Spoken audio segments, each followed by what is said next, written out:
14번입니다. A국은 콩과 쌀을 국내에서 생산하고 밀은 수입한다. GDP 디플레이터의 관점에서 A국의 물가 수준 변화로 오른 것은 단 A국에는 콩, 쌀, 밀 세 가지 상품만 존재한다.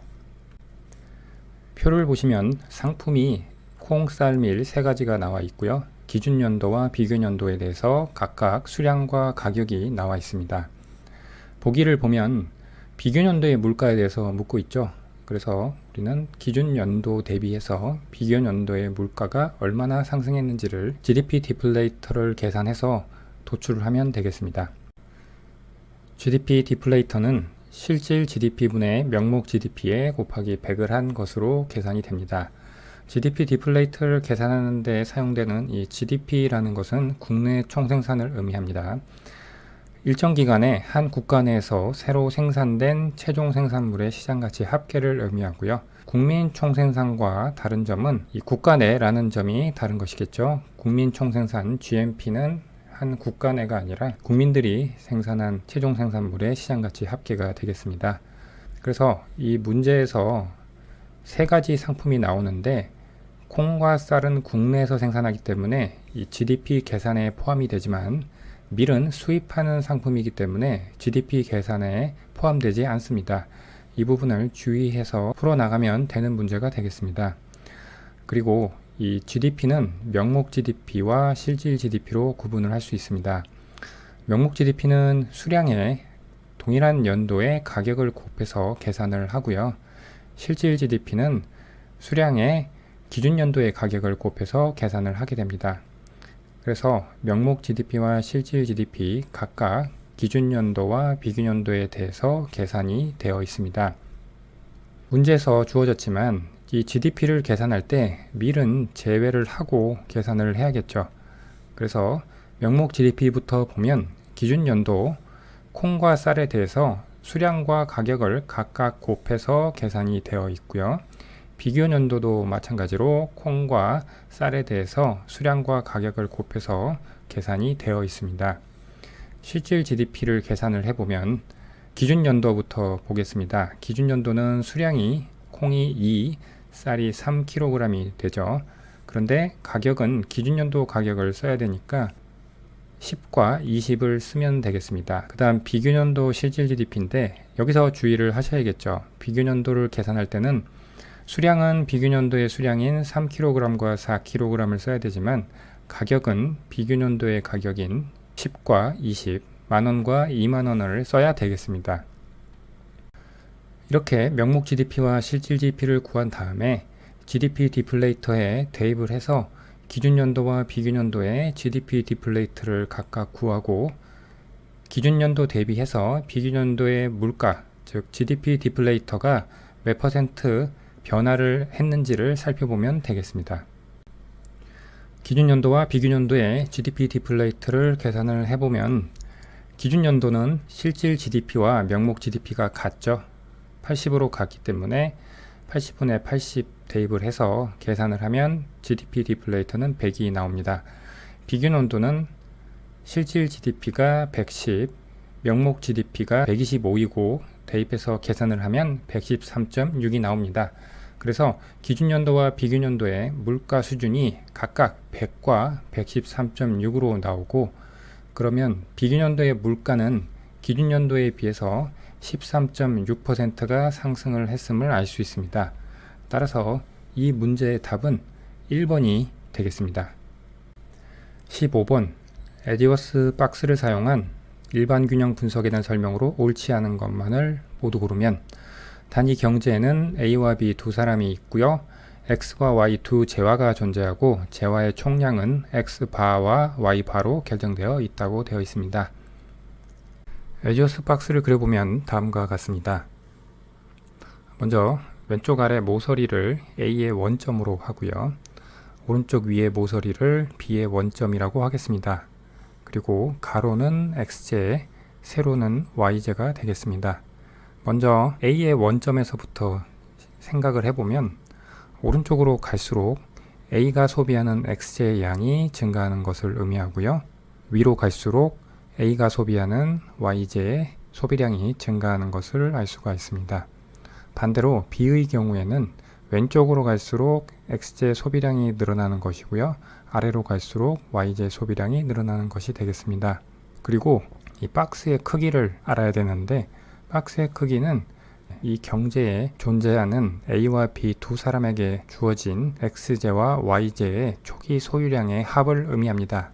즉, 가로의 길이는 보기에도 나와 있지만 XA 바와 XB 바의 합이 되겠고요. 세로의 길이는 YA 바에 YB 바를 더한 값이 되겠습니다. 그래서 이 에지워스 상자는 다음과 같은 제약 조건 하에서 성립하게 됩니다. 왼쪽에는 X제와 Y제에 대한 A와 B의 수요량이 나와 있고요. 오른쪽에는 초기 보존 자원의 합인 X제와 Y제에 대한 공급량이 나와 있습니다. 그래서 이러한 제약 조건 하에서 어떤 특정한 점에서 A와 B 간의 재화의 배분이 나타나게 되는데, 그것은 A 같은 경우에는 XA, YA로, B 같은 경우에는 XB, YB로 표현을 할 수가 있겠습니다. 그리고 최초에 주어진 초기 보존점을 우리는 I라고 하겠습니다. 그렇다면 이렇게 초기 보존 자원이 주어져 있을 때 A와 B가 어떻게 소비를 하게 되는지는 A와 B의 선호 체계를 알아야 됩니다. 그 선호 체계에서 도출된 효용함수에서 무차별 곡선을 유도해낼 수 있고, A와 B의 무차별 곡선이 접하는 점에서 효율적인 배분이 달성되게 됩니다. 자, A와 B의 표준적인 선호책에서 도출된 효용함수에서 무차별 곡선이 다음과 같이 각각의 원점에 대해서 볼록한 모양으로 그려져 있다고 가정을 하겠습니다. 문제에서 특별히 효용함수에 대해서 조건이 주어지지 않았기 때문에 표준적인 가정을 도입해서 그려봤습니다. 최초 균형점 I점에서 이렇게 서로의 무차별 곡선이 만나고 있었습니다. 이 파란색 무차별 곡선만큼 A가 효용을 얻고 있고요. B는 주황색 무차별 곡선의 만큼의 효용을 얻고 있습니다. 그리고 각각의 원점에서 무차별 곡선이 멀어질수록 더 큰 효용을 누린다는 것을 우리는 가정할 수 있습니다. 이 I점에서 어떤 점으로 이동을 해야 두 소비자 간의 효용이 감소하지 않고 증가할 수 있는지 알아보면 바로 이 무차별 곡선 사이에 있는 핑크빛 빗금친 영역으로 갔을 때 그것이 달성될 수 있다는 것을 알 수가 있습니다. 예를 들면 이 F점으로 갈 때 A의 효용도 증가하고 B의 효용도 증가함을 우리는 알 수가 있습니다. 그래서 이 두 사람 사이에 교환이 이루어진다면 I점에서 F점으로 이동해 가려고 노력할 것을 우리는 예측할 수가 있습니다. 그런데 이 F점이라는 것이 A와 B 간의 효용을 I점보다 증가시키는 점이지만 이것이 균형이라고 장담할 수는 없습니다. 그러면 어떠한 조건 안에서 균형이 되는지를 살펴보기 위해서 우리는 파레토 효율성의 개념을 도입해야 됩니다. 경제학에서 이야기하는 효율성이라고 하는 것은 파레토 효율성을 의미합니다. 이것은 하나의 자원 배분 상태에서 다른 어떤 사람에게 손해가 가도록 하지 않고서는 어떤 한 사람에게 이득이 되는 변화를 만들어내는 것이 불가능한 배분 상태를 우리는 파레토 효율적이라고 하고요. 초기 부존점인 I점에서 두 사람의 효용이 모두 증가하는 어떤 특정 영역으로 이동을 했을 때 그 도달한 점이 파레토 효율성의 조건을 만족한다면 그것이 바로 균형을 의미합니다. 그 균형의 조건은 여러분들이 소비자 이론에서 배운 조건인 두 사람의 한계 대체율이 일치해야 한다는 조건이 되겠습니다. 그것은 기하학적으로 서로의 무차별 곡선이 접하는 점이 되겠습니다. 초기 부존점 I점에서 어떤 시장 가격이 이렇게 검은색 선으로 주어졌다고 할 때 이 소비자들은 주어진 시장 가격선 하에서 자신의 효용을 극대화하는 점을 선택하게 되고, 그것이 공교롭게도 A와 B의 무차별 곡선이 서로 접하는 점이 될 때 이 점이 바로 파레토 효율적인 점이 되겠습니다. 여기서는 A, B 누구도 상대방의 효용을 감소시키지 않고서는 자신의 효용을 증가시킬 수 없는 조건을 만족하게 됩니다. 그런데 이 점은 에지워스 상자 안에서 하나만 존재하는 것이 아니라 가격 조건에 따라서 무수히 많이 존재하게 됩니다. 그래서 그 점들을 이은 것이 바로 계약 곡선이 되고요. 두 사람 간의 초기 부전점에서 서로 간의 교환을 통해서 최종적인 계약이 이루어지는 것이라는 점에서 그 점들을 계약 곡선이라고 합니다. 따라서 계약 곡선이 이렇게 핑크색 선으로 나타난다고 할 때 이 모든 점에서는 파레토 효율성이 만족이 됩니다.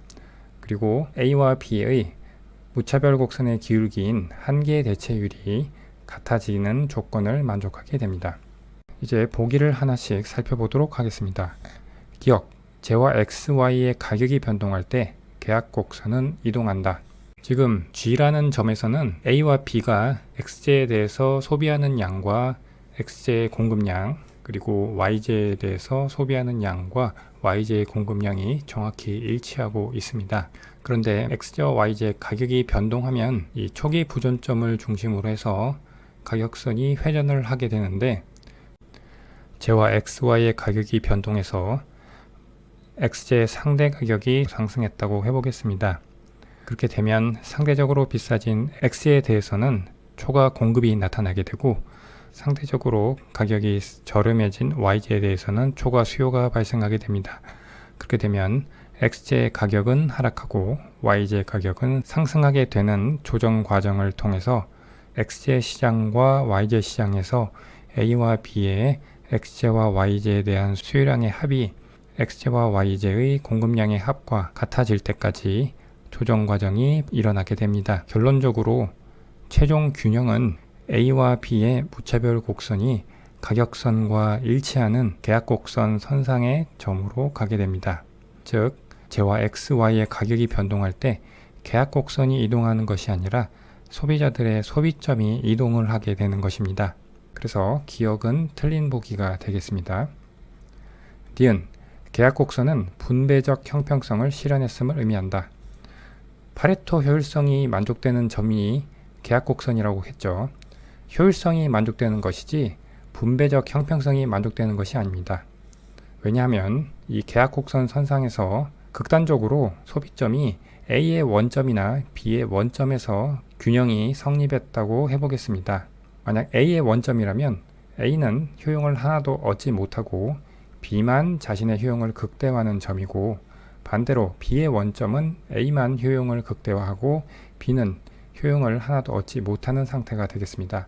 하지만 A의 원점이나 B의 원점에서도 계약 곡선이 지난다면 둘 간의 한계 대체율은 일치하게 되고 파레토 효율적이게 됩니다. 하지만 분배적인 측면에서 봤을 때는 형평하다고 볼 수는 없는 점이 되겠습니다. 왜냐하면 사회의 모든 자원을 어느 한 사람만 가지게 되는 점이기 때문입니다. 그래서 계약 곡선은 분배적 형평성을 실현했음을 의미한다는 틀린 보기가 되겠습니다. 디귿, 두 사람의 한계 대체율이 서로 같게 되는 모든 점은 파레토 효율점을 의미한다. 그 점들이 바로 이 계약 곡선이 되고 계약 곡선 선상에서는 모두 파레토 효율적이라고 했죠. 디귿은 맞는 보기고요. 리을, 만약 A와 B의 XJ와 수요량이 A와 B의 초기 소유량 XJ와 초기 소유량의 합보다 작아진다면 XJ의 가격이 상승하여야 일반 균형이 달성된다.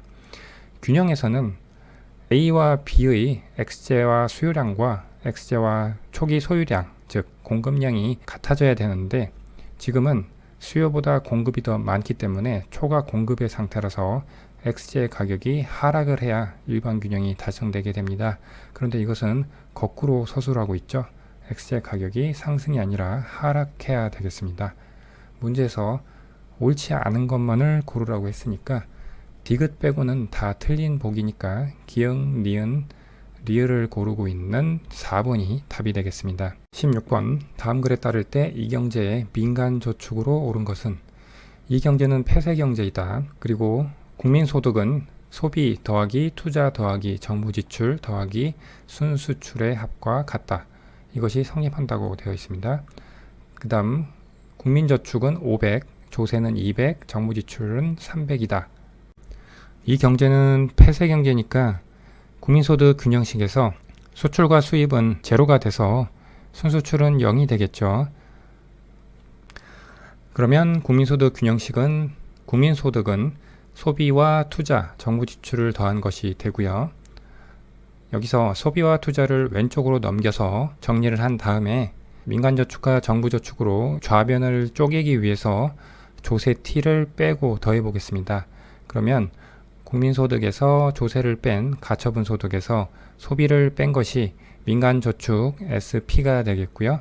그리고 조세에서 정부지출을 뺀 것이 정부저축 SG가 되겠습니다. 이것이 투자와 같은 조건이 현재 성립하고 있다는 것을 의미합니다. 즉, 민간저축과 정부저축을 더한 국민저축과 투자가 일치하고 있다는 조건이 되겠습니다. 이 경제에서는 저축과 투자가 같은 균형 상태를 만족하고 있다는 것이 되겠죠. 그래서 이 투자는 국민저축 S와 같고요. 국민저축이 문제에서 500으로 주어졌고 그 다음에 조세와 정부 지출이 각각 200과 300이니까 정부저축 식에다가 대입을 하면 200-300 해서 -100이 되고요. 이 -100을 우변으로 넘기면 결국 민간저축 SP는 600이 나오겠습니다. 그래서 답은 3번이 되겠습니다. 17번 A국은 글로벌 과잉 유동성에 따른 대규모 투기자본 유입에 대응하기 위해서 A국의 주식 및 채권에 대한 외국인 투자자금의 2%의 금융거래세를 부과하고자 한다. A국의 금융거래세 도입 정책에 대한 설명으로 옳지 않은 것은 토빈세에 대한 문제입니다. 토빈세라고 하는 것은 국가를 넘나드는 단기성 국제 투기자본, 문제에서는 대규모 투기자본이라고 되어 있죠. 핫머니라고 하는데 여기에 부과되는 세금을 의미합니다. A국이 이 토빈세를 부과하게 되면 외환시장에서 외화가 A국에서 A국 밖으로 유출되는 영향이 커지고 그리고 A국으로 들어오는 외화의 공급량은 감소하게 됩니다. 즉 외화 수요가 증가하고 외화 공급이 감소하게 됩니다. 그렇게 되면 외화의 가격인 명목 환율은 상승하게 되겠죠. 연쇄적으로 A국 입장에서 실제 환율이 상승하게 됩니다. 그래서 결과적으로 A국은 자본이 유출돼서 자본수지 적자를 가져오게 되지만 환율 상승에 따라서 경상수지 흑자를 가지게 됩니다. 이렇게 돼서 국제수지가 새로운 균형을 가지게 됩니다. 보기를 하나씩 보겠습니다. 1번 A국 통화의 절하 요인이다. 절하라는 것은 A국 가치의 하락을 의미하고 이것은 명목 환율 상승을 의미하죠. 여기서 외환시장에서 명목 환율이 상승한다고 설명을 드렸죠. 토빈세 부과를 하면 외환시장에서 명목 환율이 상승을 하게 되죠. 맞는 보기고요. 2번 A국 자본수지의 흑자 요인이다. 자본수지가 적자가 되죠. 이것이 틀린 보기가 되겠습니다. 3번 A국 증권시장의 변동성을 줄이는 요인이다. A국으로 유입되는 단기성 투기자본의 유입이 감소하게 되니까 증권시장에서의 변동성을 줄이는 요인으로 작용을 하게 되겠죠. 맞는 보기고요. 4번 A국으로의 외환 유입을 줄이는 요인이다. 2%의 세금이 부과되니까 A국으로 외환 유입은 감소하게 되겠죠. 4번도 맞는 보기고요. 마지막 5번 A국 기업의 외자 조달 비용을 높이는 요인이다. 외국인 투자자 입장에서는 A국에 투자하기 위해서는 2%의 금융거래세를 감안하고 투자를 해야 되니까 2%의 토빈세를 능가하는 수익률이 보장이 되어야만 A국으로 투자를 하게 되겠죠. 그래서 A국 기업 입장에서는 외자 조달 비용이 상승하는 요인이 되겠습니다. 5번도 맞는 보기가 되겠고요. 그래서 이 문제의 답은 2번이 되겠습니다.